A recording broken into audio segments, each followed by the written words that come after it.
Okay, let's dive straight into these revision notes you sent over.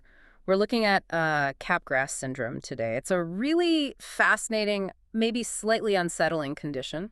Yeah, definitely. And the plan for this deep dive is to really unpack your notes, zero in on the key high-yield info you absolutely need for revision. Right. So our mission, definition, causes, features, how to investigate and manage it, prognosis, basically hitting all the crucial bits from your material. Exactly. Pulling out those essential nuggets on Capgras. Okay, so let's start with the basics. Based on the notes, Capgras Syndrome.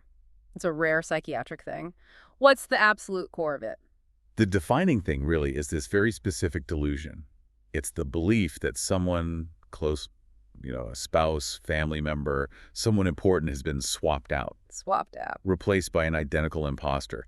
And the strange part, the paradox your notes highlight, is that visually they recognize the person perfectly. The face is familiar. But that feeling, that emotional sense of familiarity, this is really them feeling. It's just gone, replaced by this strong conviction they're dealing with a double. Wow. So they see the face, know who it should be, but the feeling isn't there?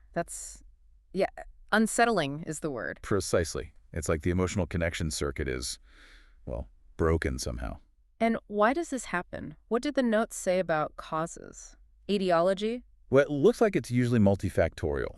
There's often a neurological element, things like damage to the frontal or temporal lobes, maybe a traumatic brain injury mentioned in your notes. Okay, so brain-based stuff, but is it only neurological? No, not usually. Your notes also link it strongly with other psychiatric conditions, things like schizophrenia or major depressive disorder, family history, life stressors.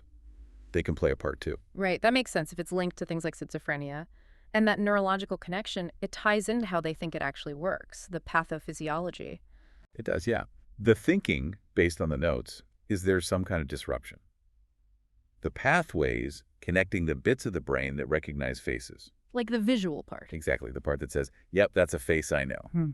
Connecting that to the limbic system, which handles emotions and familiarity, that connection seems to be faulty. So the information that's Mum's face gets through, but the feeling that's Mum doesn't. Kind of, yeah. Yeah. The visual data is fine, but the emotional tag is missing or wrong. So the brain, trying to make sense of this disconnect, comes up with the imposter idea. Neurotransmitters like dopamine, maybe serotonin might be involved too. Okay. So clinically, how does someone with this actually present? What would you see?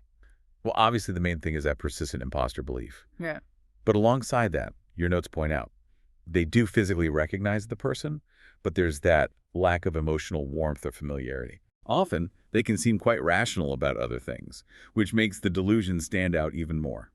And understandably, it causes a lot of distress, anxiety, maybe even fear. Leads to big problems in relationships, daily life. Yeah, I can imagine. And with a delusion like that, you absolutely have to rule other things out. What are the key differentials on the list? Yeah, crucial for revision, this bit. Your notes mention things like delusional disorder on its own, schizophrenia, paranoid personality disorder, but a really key one to distinguish is prosopagnosia. Face blindness. How's that different? In Capgras, you recognize the face visually. You just don't feel the familiarity or believe it's the real person. In prosopagnosia, you can't recognize the face itself. It's almost the opposite problem regarding the visual recognition part. And of course, other psychotic or neurodegenerative disorders need considering. Got it. That distinction feels important. So if Capgras is suspected, what investigations are typically done? The notes outline a pretty standard process.